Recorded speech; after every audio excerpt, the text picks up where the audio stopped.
Muito bem, show de bola. Vamos lá, né? Fechar aqui a nossa sequência de teoria de interpretação de texto, tá certo? Bom, ainda com a sequência de dicas de enunciado. A gente falava no último vídeo a respeito do comando, né?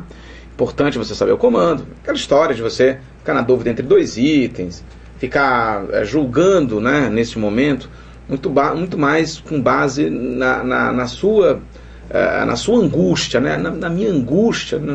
O item certo é o D de dado. Mas assim, não é você que está em jogo, né? A gente tem que trabalhar essa conscientização. O processo todo tem como vedete o texto, e não você. Tá legal? Bom, a próxima dica que a gente vai colocar é uma dica importante. Ela diz o seguinte, ó, vem cá comigo. A dica 2. Quando o enunciado disser, de acordo com o texto, para o autor, segundo o texto, de acordo com as ideias do texto, lembre-se de que a resposta está na superfície. Ele não entendi essa história de superfície. Olha, bela pergunta sua. Vamos justificar o que seria essa superfície do texto. Imagina aqui o leitor, tá certo? Ó, aqui é o leitor. Aqui, esse aqui é um ser humano, tá? Não está muito parecido com um ser humano não, mas é como se fosse um ser humano, tá certo?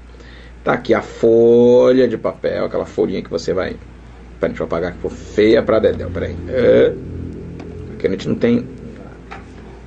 Aqui, ficou... Olha aí, acabei de ganhar aqui uma régua, vai ficar bonito agora, quer ver, ó? Folhinha aqui, folhinha, vamos lá, folhinha, tá aqui, vai folhinha. Ficou bonito agora, show de bola.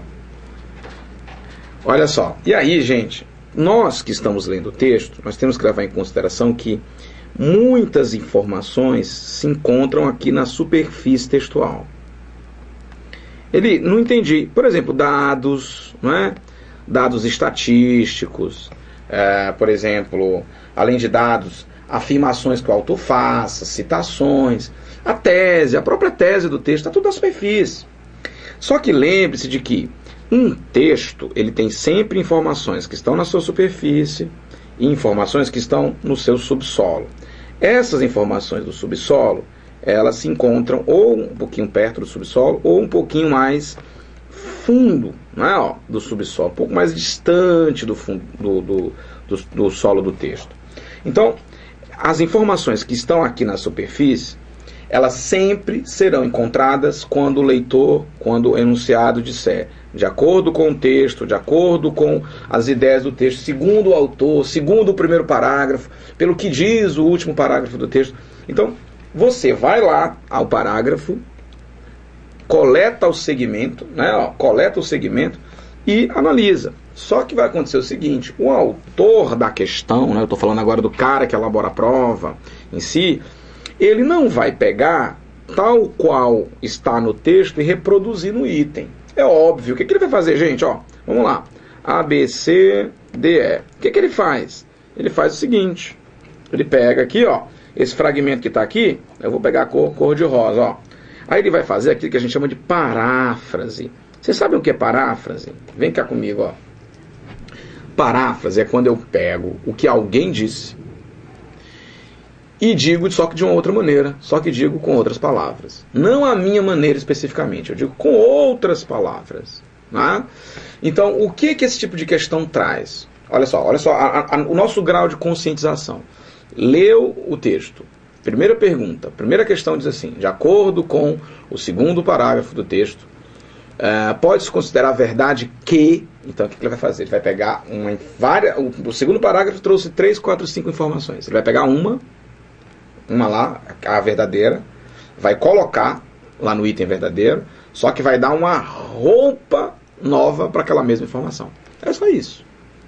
Então, cabe a você perceber, tá certo? Perceber que ele não mudou nada, que ele trocou um verbo, mas ele manteve as mesmas relações de sentido, que ele trocou uma palavra por outra, mas ele está dentro da mesma noção, tá certo? Então é assim que você vai marcando o item verdadeiro. Ou seja, ele não está pedindo a você informações que estão na superfície do texto. Existem essas informações na superfície? Claro. Aquelas conhecidas mais popularmente como as entrelinhas do texto, né? Exato, as entrelinhas. Só que a banca lá, ela não usa essa palavra, entrelinhas. De acordo com as entrelinhas do texto. Não vai ter esse enunciado. O enunciado normal, comum, que quase toda banca usa, é outro. É esse aqui, ó. Vem cá comigo, vem cá comigo. As bancas costumam usar estes verbos. Quais são? Ele tá aqui, ó. Só mudar a cor, colocar o verde, ó. Inferir, deduzir ou depreender. Praticamente nós temos aqui sinônimos, gente. Ou seja, quando a banca diz infere-se do texto tal coisa, deduz-se do texto tal coisa, depreende-se do texto tal coisa. Então a gente tem muito... essas palavras funcionam como se fossem rodízio, na verdade, sabe? Ou seja, elas estão ali dentro do texto, dentro dos enunciados, para indicarem a você movimentos diferentes em relação ao texto. Então veja o que eu digo aqui, ó. Inferir é deduzir a partir do texto e do contexto. Deduzir algo. Chegar a uma conclusão. E é importante, ó, vem cá comigo. Uma inferência, uma dedução ou uma depreensão, a informação não está lá às claras para você. A informação não está lá com todas as letrinhas. Entendeu? Ela está onde? Ela está na superfície do texto, que pode estar aqui ou mais para baixo, né? Então cabe a você ser este bom leitor. Opa, peraí, isso aqui o texto não disse, mas ele deu a entender que isso possa existir, né? Professor, o conceito de depreender diz o quê? Vamos lá, vamos ler o conceito de depreender. É praticamente a mesma coisa, ó. É coletar do texto que lá se encontra de maneira velada. Velada quer dizer escondida, quer dizer não tão clara. Enfim, estamos diante de uma mesma situação. Professor, e como é que eu faço isso? Beleza, é o que vamos ver agora. Presta atenção. Eu coloquei aqui uma definição e uma imagem, que ao meu ver, essa imagem ela é super interessante. Olha só, vê se você concorda comigo. Eu coloquei assim, o que é inferência? Né? O que é uma dedução? O que é uma depreensão? Olha só.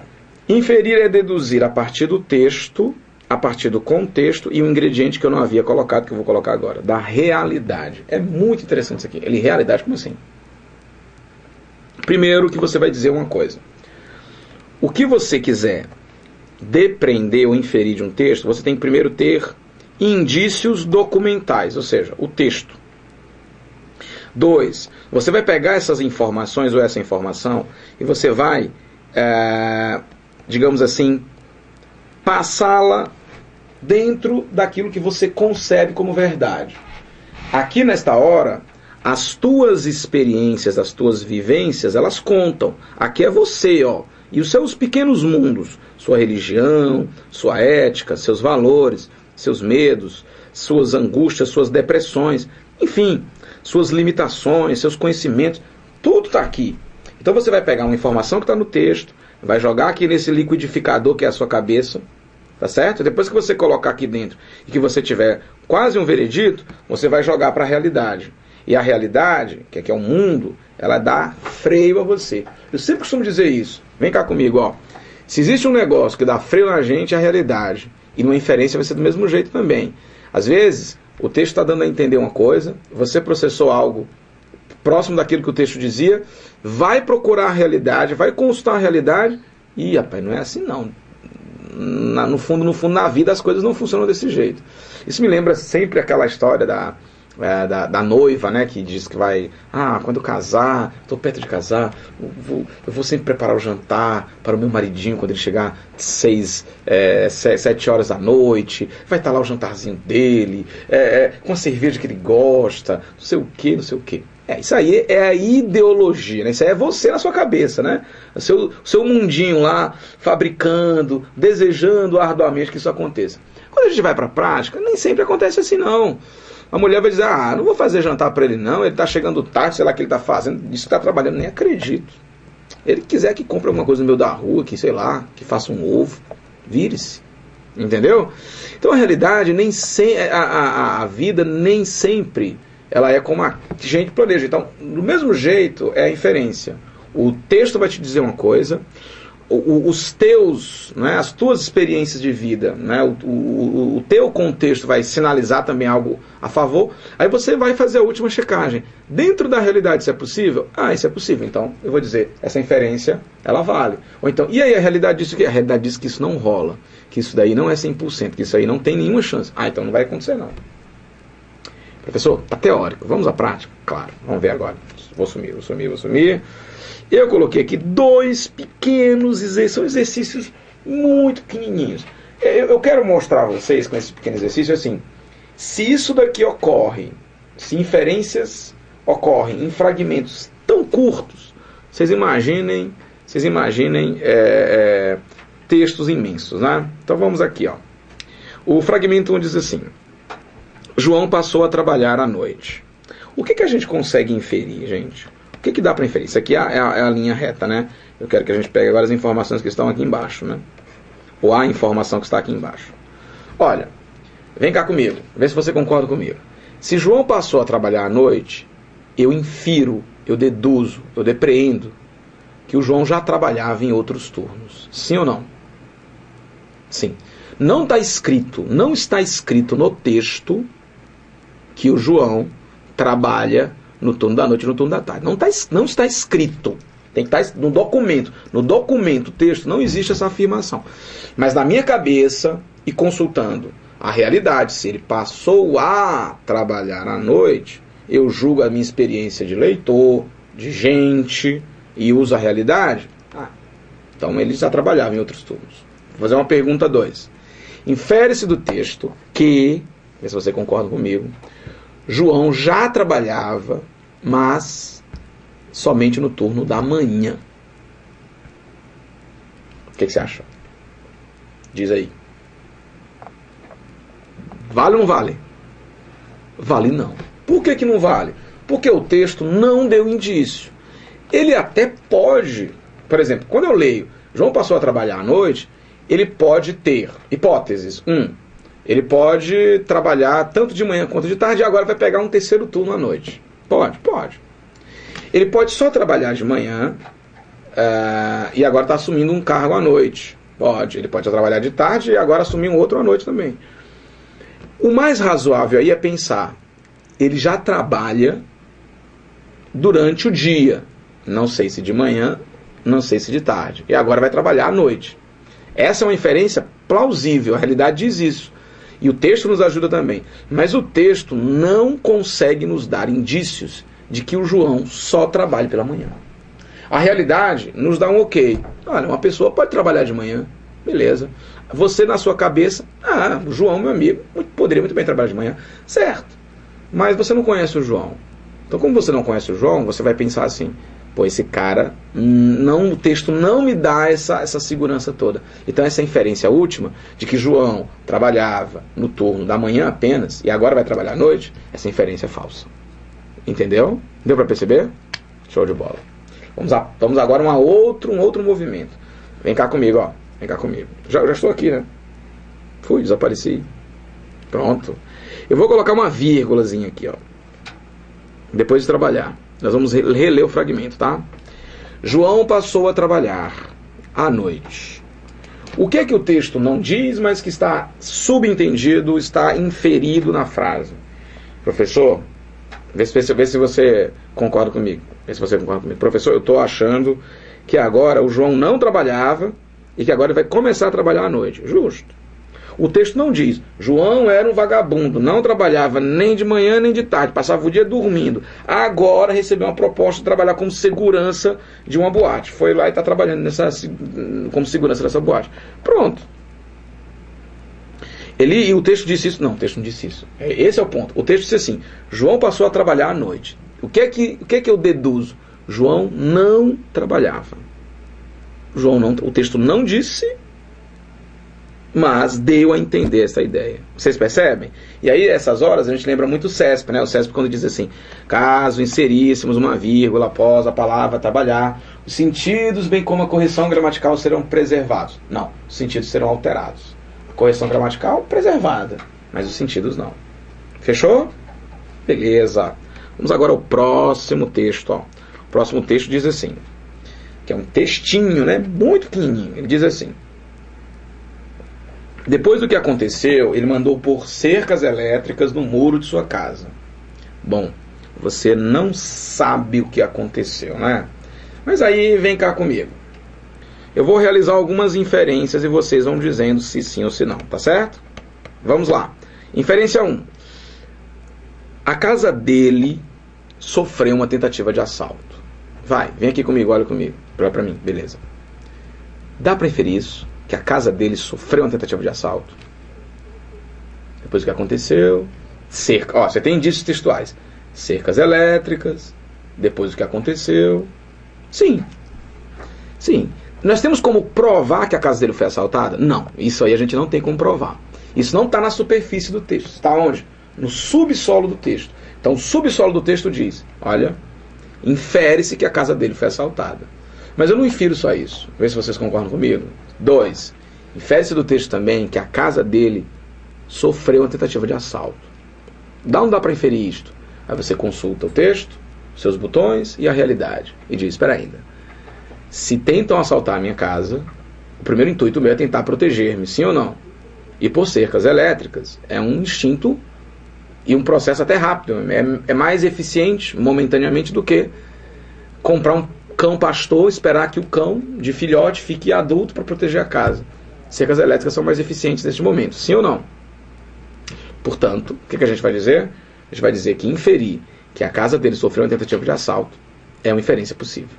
Não está escrito no texto. O texto não diz que a casa dele sofreu uma tentativa de assalto.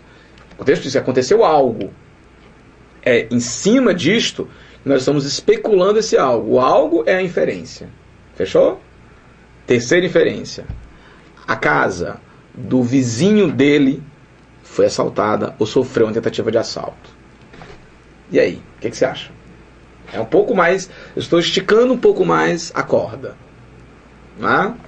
Não foi ele que sofreu um assalto ou sofreu uma tentativa de assalto. Foi o seu vizinho. O vizinho dele sofreu uma tentativa de assalto ou foi assaltado. Daí, ele colocou cercas elétricas no muro de sua casa.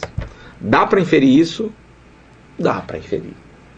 Professor, é a realidade, gente. Ó, você vai consultar os seus botões, o texto é a realidade. O texto diz: aconteceu algo. O texto não cravou. 2. Cercas elétricas, cuidam de ladrões. Tá, mas aí você consulta a realidade, o mundo, aquilo que põe freio na gente.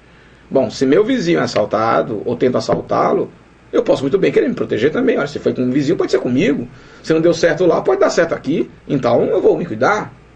É óbvio que é uma inferência possível. Agora, dá pra dizer que a casa dele foi assaltada, ou que a casa do vizinho foi assaltada? Não dá pra dizer. O texto não autoriza essa leitura. O fragmento que nós temos não nos permite essa leitura. Mas o contexto e a realidade dão autorização a essa inferência, a essa dedução. Fechou? Última, quero ver se você diz sim ou não. Se a questão dissesse assim: infere-se do texto que ele mora num dos bairros mais perigosos de sua cidade. E aí? A casa dele mora num dos bairros... Aliás, ele mora num dos bairros mais perigosos de sua cidade.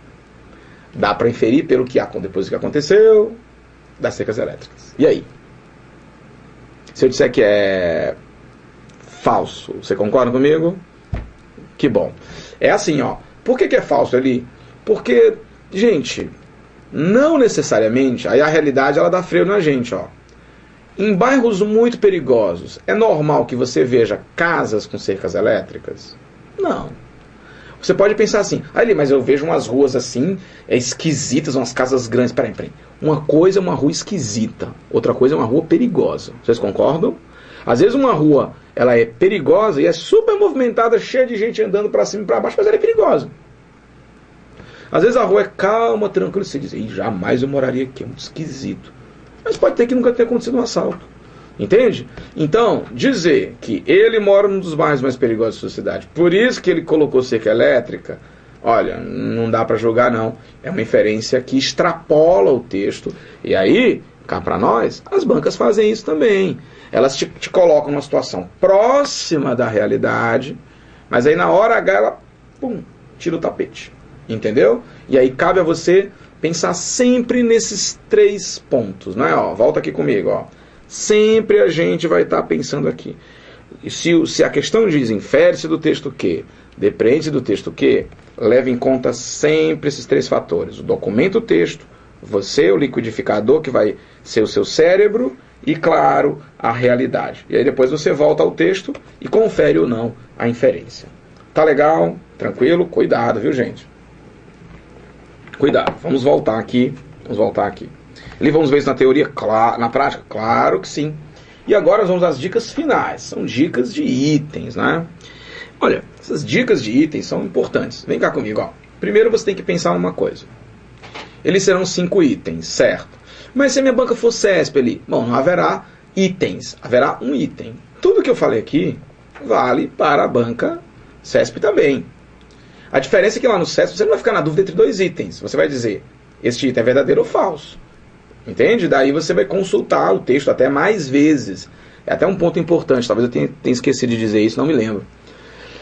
Que se o CESP não lida com ABCDE, você vai naturalmente pensar assim, bom, se essa banca não lida com ABCDE, então só sou eu e o texto. Então você vai naturalmente voltar mais vezes ao texto para conferir aquela afirmação. Porque o CESP vai fazer o quê? Ele vai colocar o enunciado misturado com o item.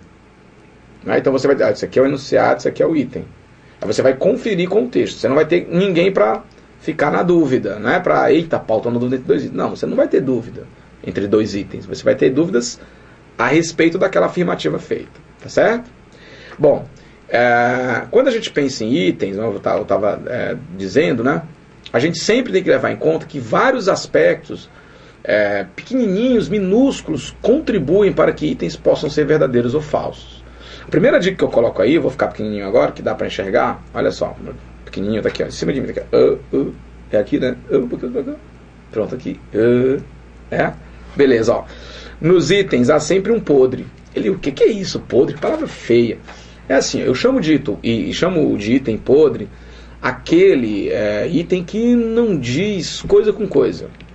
Ou seja, se a tua prova tem 5 itens, eu penso que no mínimo você vai ter um estragado. Aquele item que não faz o mínimo sentido. Então você trabalha, na verdade, com 4. Nós já sabemos, já adiantamos a conversa, que no fundo o teu trabalho é com 2, né? É a história do qual dos 2 vai ser o verdadeiro. E no CESP com 1, que eu vou comparar com o texto. No fundo, o nosso trabalho é este. Mas, observe alguns detalhes. Vocabulário. É a dica 2, gente. Muita atenção com o vocabulário.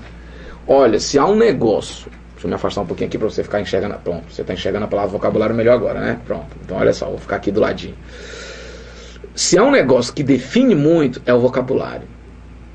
Em que sentido ali? Olha, às vezes a palavra não é nem uma palavra difícil. Às vezes até é uma palavra difícil, mas às vezes não é uma palavra difícil.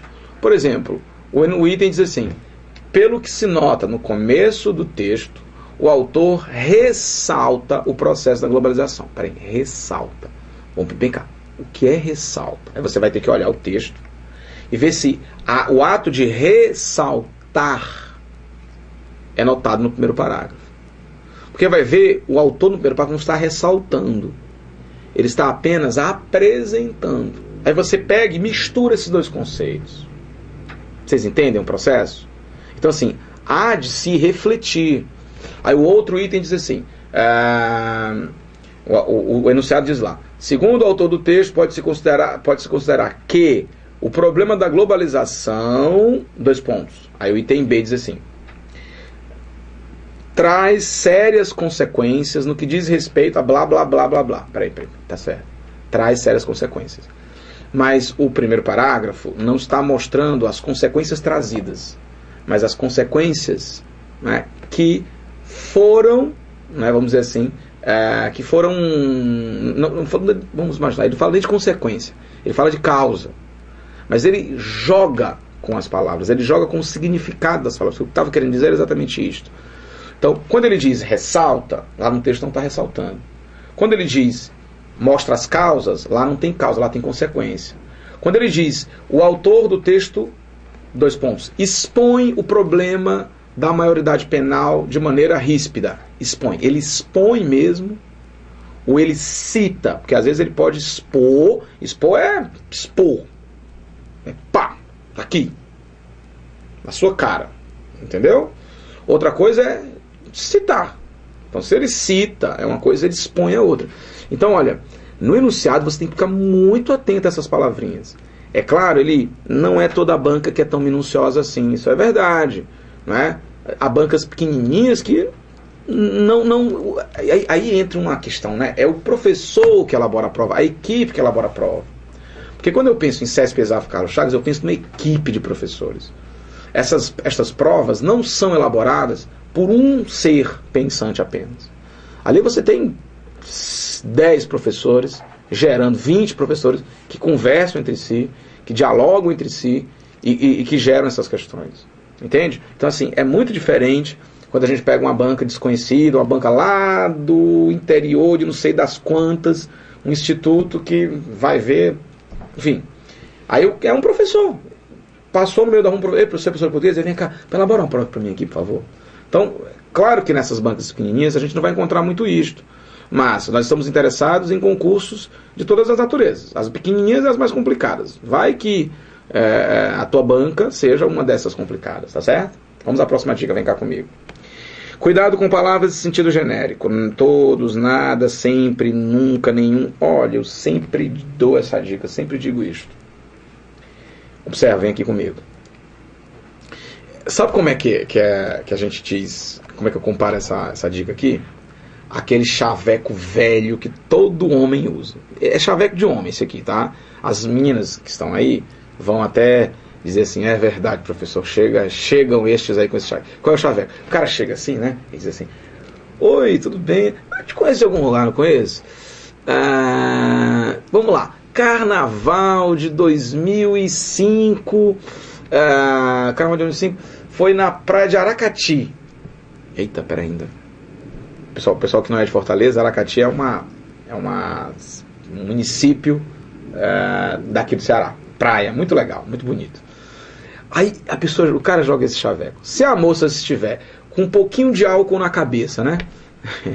E levemente inclinada a ceder, aí ela vai dizer, é mesmo, foi Aracati 2005. Ela nunca foi Aracati, coisa isso, mas não é só conversa dela.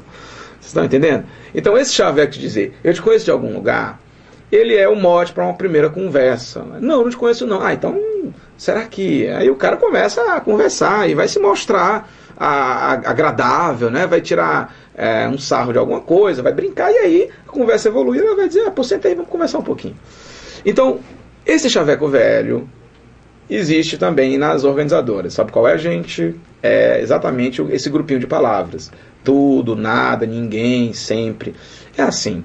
Essas palavras, elas são palavras que elas são tranquilizadoras. E por que você comparou com o chaveco velho? Porque desde os anos 80, vestibulares e até organizadoras de concursos públicos usam.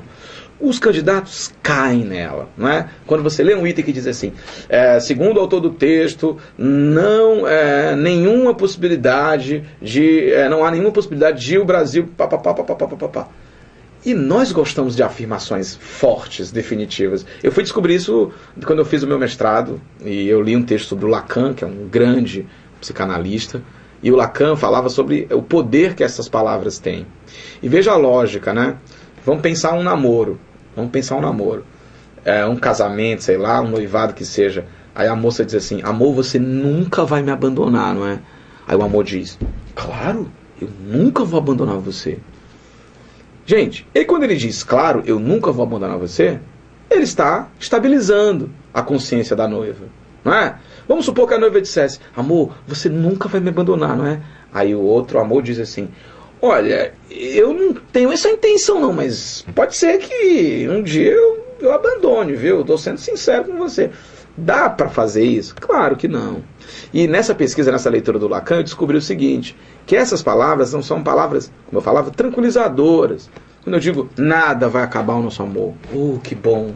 Eu nunca vou olhar para outra mulher que não você. Oh, que bom. Né? Eu sempre vou te amar. Ah, que maravilhoso. Né? Eu sempre vou fazer o teu jantarzinho quando tu chegares em casa. Ah, tá. Mas isso é plano de ideia, não é verdade? Então, esse plano ideológico, esse plano genérico, ele é presente nos itens. E querem a verdade? Muitos dos itens, quase todos os itens que trazem essas palavras, estes itens são falsos. Portanto, cuidado, atenção, quando você lê um item e disser, é este, que esse item vai te tranquilizar. É aquele item que diz, eu te amo para sempre. E você, peraí. Isso é muito difícil de dizer. Tá certo? Quarta e última dica para a gente fechar essa teoria e fechar este vídeo.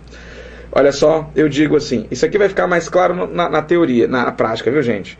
Cuidado com itens que dizem verdades sobre o mundo, mas não verdades sobre o texto. Olha, gente, isso daqui tem uma profundidade tão grande, vem cá comigo.